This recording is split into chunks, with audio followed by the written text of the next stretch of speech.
Hello everyone, welcome to IFS. कैसे हो दोस्तों? आप सभी लोगों ने बहुत सारे रिजल्ट देख लिए हैं।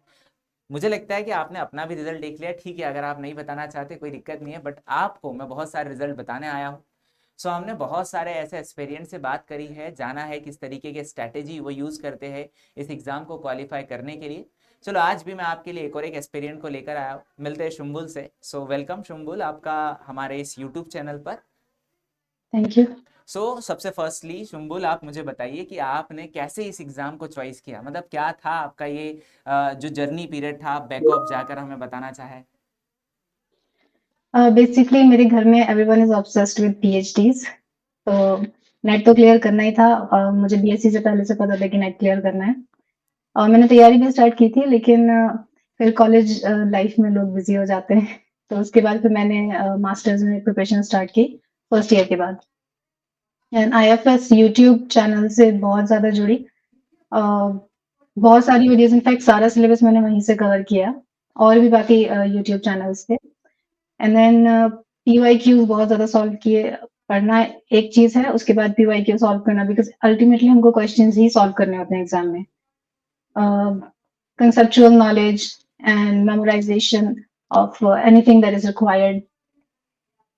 इन सब चीज़ों के साथ मैंने फिर टेस्ट सीरीज़ जॉइन किया आईएफएस की एंड अपने आप को एनालाइज़ किया कि मेरा क्या स्कोर रहा है। जितना अ, अच्छी परफॉर्मेंस एग्ज़ाम में रही, उससे थोड़ी ज़्यादा अच्छी मॉक टेस्ट्स में थी आईएफएस की।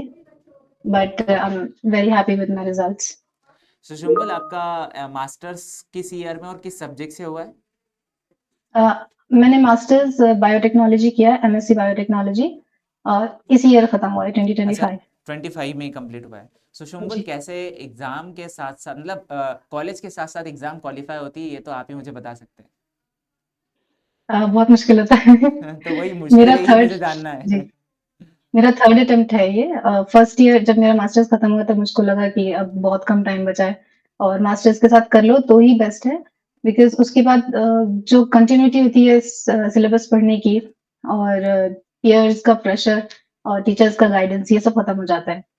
तो मैंने फर्स्ट अटेम्प्ट किया एंड देन उसमें रिजल्ट मेरा उतना अच्छा नहीं था, हालांकि मैंने पढ़ाई की थी। बट मुझको लगा कि मैंने पीवाई की कम सॉल्व किए, क्वेश्चंस बहुत कम सॉल्व किए। अ, उसके नेक्स्ट ईयर जब मैंने दिया अभी दिसंबर दिसंबर 2024, तब भी प्रिपरेशन मेरी उतनी अच्छी नहीं हो पाई, बिकॉज उसके साथ डिसर्टेशन चल रही थी और एग्जाम होते होते मार्च हो गया था। तो तब भी अच्छा रिजल्ट नहीं रहा। बट इस बार 1 महीने मैंने लग करके तैयारी की और क्वेश्चंस बहुत सॉल्व किए, पीवाईक्यूज, मॉक टेस्ट। तो ये रिजल्ट रहा है। शुम्बुल, जैसे आपने कहा इस बार, वैसे इस बार का रिजल्ट क्या है अपना? मेरे मार्क्स हैं 94.5 एंड परसेंटाइल इज 98.4457। इस बार की रैंक क्या रही अपनी? नेट एलएस में 26। बहुत बढ़िया। शुम्बुल, जैसे इस बार आपका एलएस हुआ है, क्या लगता है आपको कि क्या मिस्टेक्स इस बार करी है आपने कि जैसे नेक्स्ट टाइम आप उसको सुधारने की कोशिश करेंगे, जैसे कि जेआरएफ के लिए? कुछ चीजें हैं जो मुझे लगा कि मैंने उनमें कमी छोड़ी। एक ये कि मैंने रिकॉल बहुत कम किया है। पढ़ा है, नोट्स बनाए हैं, उनको थोड़ा बहुत रिवाइज भी किया है, लेकिन recall is a totally different thing. उसको आप अपने माइंड से बैठ करके याद करना कि हमने वहां क्या पढ़ा था, उससे दूसरी क्या चीज जुड़ी हुई थी, ये सब बहुत ज्यादा इंपॉर्टेंट है, जिसकी जो मैंने बहुत कम किया। इस बार सोच रही हूँ करूंगी। एंड नॉलेज पे मुझको कॉन्फिडेंस बहुत कम था। अभी भी जब मैंने टेस्ट दिया तो मुझको बहुत डर लग रहा था, बिकॉज मैंने काफी क्वेश्चंस अटेम्प्ट किए और वही किए जो मुझे अच्छे से समझ में आ रहे थे, लेकिन दो ऑप्शंस के बीच में मुझे बहुत कंफ्यूजन हो रहा था। चार में से दो एलिमिनेट, बट दो में confusion, because information to the point exact 100% confidence से मुझको याद नहीं आ रही थी।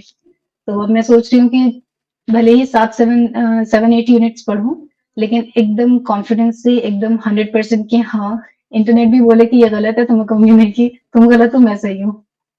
सो शुम्बुल, देन मैं आपसे नेक्स्ट क्वेश्चन ये पूछना चाहूँगा, जैसे कि हर कोई स्टूडेंट इस एग्ज़ाम को क्वालिफाई करने के लिए कुछ ना कुछ स्ट्रेटेजी रखता है जब वो पेपर अटेम्प्ट करने जा रहा है। जैसे एक माइंडसेट बनाता है कि हम्म। मुझे पार्ट सी के अंदर किस टाइप के क्वेश्चंस अटेम्प्ट करने हैं, किस टाइप के क्वेश्चंस अगर आते हैं तो वो मेरे लिए सबसे फर्स्ट प्रायोरिटी पर हो गए। तो आपका कुछ ऐसा थिंकिंग था ऐसा जब आप एग्ज़ाम देने गए थे? अ, मेरा एक ही गोल था कि जो क्वेश्चंस मुझको अच्छे से आएंगे 100%, और वो क्वेश्चंस मतलब नेट में जितने भी क्वेश्चंस आते हैं वो एक पैटर्न होता है। अक्सर क्वेश्चंस के पैटर्न रिपीट होते हैं, तो उनको ज्यादा मैंने प्रैक्टिस किया पहले। उस टाइप के क्वेश्चंस आए, प्रैक्टिस किए, और ये कोशिश की कि एग्जाम में जब वो क्वेश्चंस आए तो मैं उनको अटेम्प्ट करूं, बिकॉज आई नो कि उसमें क्या क्या सोचना होता है, बिकॉज टीचर्स गाइड करते हैं, क्वेश्चन सॉल्व करने की स्ट्रैटेजी बताते हैं, तो वही चीज वहां भी अप्लाई करनी थी, कुछ नया एक्सपेरिमेंट नहीं करना था। सो शुम्बुल, मैं आपसे जानना चाहूँगा कि आप ऐसा कभी आपको थोड़ा बहुत याद हो कि आपने किस तरीके से पार्ट सी में कितने क्वेश्चंस अटेम्प्ट करे थे, पार्ट बी में और पार्ट ए में, और आपके राइट करेक्ट कितने हैं? ये मैं अभी कर नहीं पाई, बिकॉज जब फर्स्ट टाइम आंसर की आई थी तो उसमें काफी क्वेश्चंस गलत थे। मैंने जब मैच किया तो मेरा बिल्कुल कॉन्फिडेंस खत्म हो गया, मैं रोने लगी, तो मैंने उसको अच्छा, मैं बंद जानना करके साइड चाहूँगा में कर कितने दिया। क्वेश्चंस आपने अटेम्प्ट करे थे? मैंने करीब 18-20 पार्ट सी में किए थे। इस बार मैंने सोचा था कि सिर्फ 100% या एटलीस्ट 90% वाले करूंगी, बिकॉज लास्ट टाइम मैंने पूरे 25 कर दिए थे। और पार्ट बी में 35 पूरे किए थे, और पार्ट ए में मैं हमेशा पूरे करती हूँ। थोड़ा स्ट्रॉन्ग है पार्ट ए, तो वो अच्छे से करते हैं। ओके, सो शुम्बुल, मैं भी कुछ एडिशन करना चाहूँगा इसमें। सो जी। शुम्बुल, मैं आपको ये चीज़ ज़रूर गाइड करूँगा कि आप मल्टीपल टाइम पर रिवीजन करें। जितना रिवीजन आपका अच्छा होगा उतना स्कोर आपका वाला इस एग्ज़ाम के अंदर, नेक्स्ट एग्ज़ाम के अंदर आ जाएगा। एंड देन नेक्स्ट मैं आपको ये कहूँगा कि आप जितनी क्वेश्चन प्रैक्टिस कर सकते हैं आप क्वेश्चन की प्रैक्टिस करिए। पीवाईक्यू बुक को सिर्फ एक बार ना पढ़े, मल्टीपल टाइम पर पढ़े। जितनी बार आप पढ़ोगे एज सच आपको वो कॉन्सेप्ट आपके माइंड में रहेगा। जैसे कि आपकी जो प्रॉब्लम है ना कि आप दो ऑप्शंस के अंदर फंस जाते हो, वो थोड़ा हम्म। सा क्लैरिटी आपको ज़रूर मिलेंगी। एंड देन फाइनली ये चीज़ मैं कहूँगा कि जैसे आपने कहा कि इस बार मोस्ट ऑफ आपने बहुत ज़्यादा रॉन्ग आंसर किए हैं, मोस्टली रॉन्ग थे।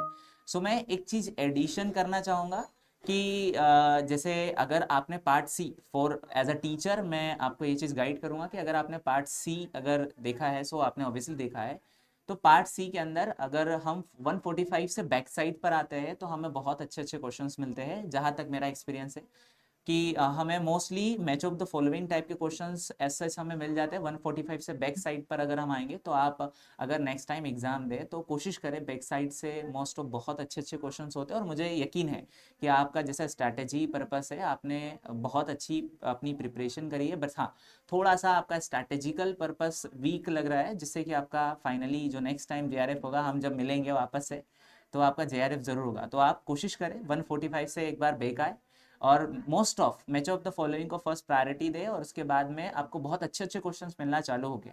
तो आप जब वो करोगे तब आपका एक एनर्जी बूस्ट होगा कि जब आप बहुत ज़्यादा करेक्ट लेवल पर जाओगे तो फिर तब पार्ट बी पर आओगे तो आपके करेक्ट होने के चांसेस ज़्यादा हो जाएंगे। बस मैं इतना ही चीज़ एडिशन करना चाहूँगा। So thank you so thank you much. And then congratulation for your success. And then thank you for your guidance, कि आपने जो गाइडेंस दी है हमारे एस्पिरेंट्स को, ऑब्वियसली कहीं ना कहीं ये पॉजिटिव वे से उनकी लाइफ में इम्पैक्ट ज़रूर करेगी। So thank you Shimbul. Thank you. Have a okay. Nice day.